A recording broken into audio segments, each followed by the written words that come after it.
ربی اشرح لی صدری و یسر لی امری واحلل عقدۃ من لسانی و یفقهوا قولی۔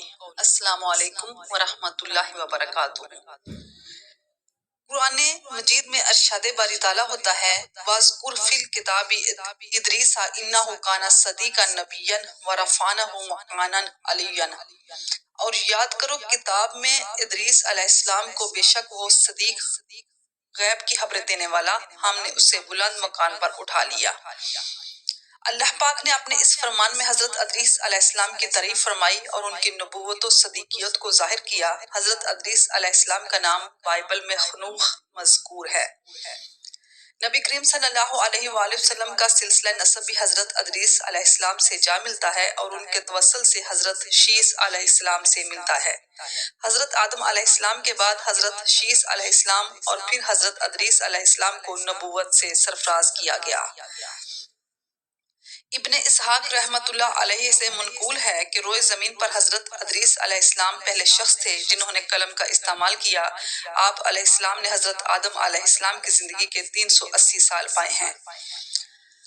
معاویہ بن حکم کی روایت ہے کہ نبی کریم صلی اللہ علیہ وآلہ وسلم سے علم رمل کے بارے میں دریافت کیا گیا تو آپ صلی اللہ علیہ وآلہ وسلم نے فرمایا ایک نبی ریت پر ہاتھ کھینچا کرتے تھے، بس جس شخص کا ہاتھ ان کے ہاتھ کے موافق ہوا اسے بعض چھپے حقائق کا علم ہو جاتا تھا۔ مفسرین کرام، علماء کرام کی ایک بڑی جماعت کا کہنا ہے کہ نبی کریم صلی اللہ علیہ وآلہ وسلم کا ارشاد حضرت ادریس علیہ السلام کی جانب تھا۔ صحیح بخاری مسلم میں واقعہ معراج میں منقول ہے کہ نبی کریم صلی اللہ علیہ وآلہ وسلم کا گزر چوتھے آسمان سے ہوا تو وہاں آپ صلی اللہ علیہ وآلہ وسلم کی ملاقات حضرت ادریس علیہ السلام سے ہوئی۔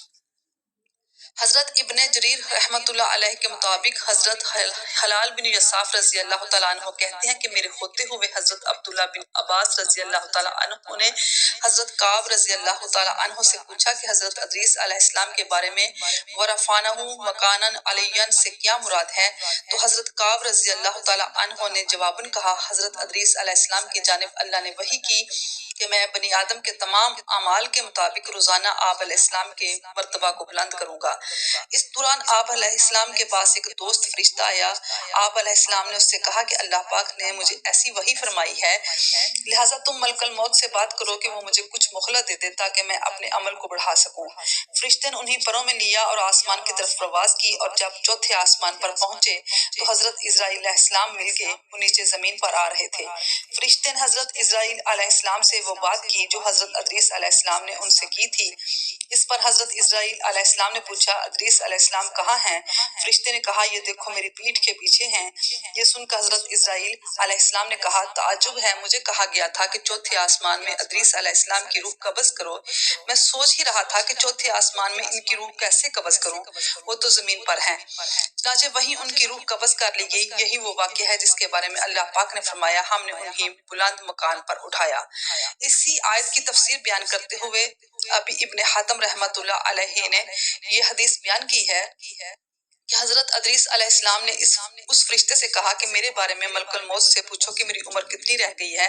حضرت اسرائیل علیہ السلام قریب ہی تھے۔ اس فرشتے نے ان سے پوچھا حضرت ادریس علیہ السلام کی عمر کتنی باقی ہے؟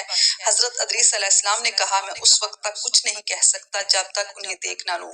اتنے میں اس کی نظر حضرت ادریس علیہ السلام پر پڑی تو اس فرشتے نے کہا کہ تم ایسے شخص کے بارے میں پوچھ رہے ہو جن کی عمر میں سے پلک جھپکنے کی دیر باقی ہے۔ چنانچہ فرشتے نے اپنے پروں میں حضرت ادریس علیہ السلام کی طرف دیکھا تو معلوم ہوا کہ ان کی روح قبض کی جا چکی تھی لیکن فرشتے کو کچھ علم نہ ہوا تھا۔ یہ روایت اسرائیلی معلوم ہوتی ہے کیونکہ اس کے بہت سے راوی غیر معتبر ہیں۔ حضرت مجاہد رحمۃ اللہ علیہ سے منقول ہے کہ حضرت ادریس علیہ السلام کو آسمانوں پر حضرت عیسیٰ علیہ السلام کی طرح اٹھایا گیا اور ان کی موت واقع نہ ہوئی۔ ابن ابی مجمی کا قول ہے کہ حضرت مجاہد رحمۃ اللہ علیہ کی بات اس پیرائے میں درست ہے کہ انہیں زندہ آسمانوں پر اٹھایا گیا اور وہیں ان کی روح قبض ہوئی، یعنی زمین پر وہ زندہ تھے۔ اس صورت میں یہ روایت حضرت کعب رضی اللہ تعالیٰ عنہ کی روایت سے فرق نہیں رکھتی۔ حضرت عبداللہ ابن عباس رضی اللہ تعالیٰ عنہ سے منقول ہے کہ حضرت ادریس علیہ السلام کو چھٹے آسمان کی جانب اٹھایا گیا اور وہیں آپ علیہ السلام کا وصال ہوا۔ امام بخاری رحمۃ اللہ علیہ نے حضرت عبداللہ بن عباس اور حضرت عبداللہ بن مسعود رضی اللہ تعالیٰ عنہ سے منقول کیا ہے کہ حضرت ادریس علیہ السلام کی حقیقت میں صرف حقیقت میں حضرت الیاس علیہ السلام ہیں۔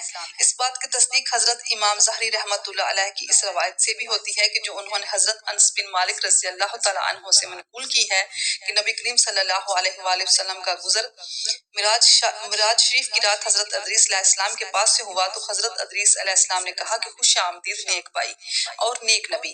حضرت آدم علیہ السلام اور حضرت ابراہیم علیہ السلام کی طرح انہیں نیک بیٹا اور نیک نبی نہیں کہا۔ حضرت عبداللہ بن مسعود اور حضرت عبداللہ بن عباس رضی اللہ تعالیٰ عنہ کہتے ہیں کہ اگر حضرت ادریس علیہ السلام حضور نبی کریم صلی اللہ علیہ وآلہ وسلم کے آباء و اجداد میں سے ہوتے تو وہی الفاظ کہتے جو حضرت آدم علیہ السلام اور حضرت ابراہیم علیہ السلام نے کہے تھے۔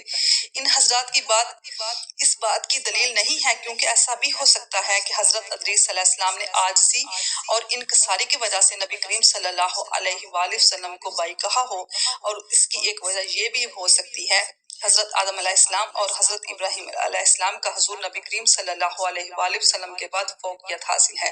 وآخر دعوانا والحمد للہ رب العالمین۔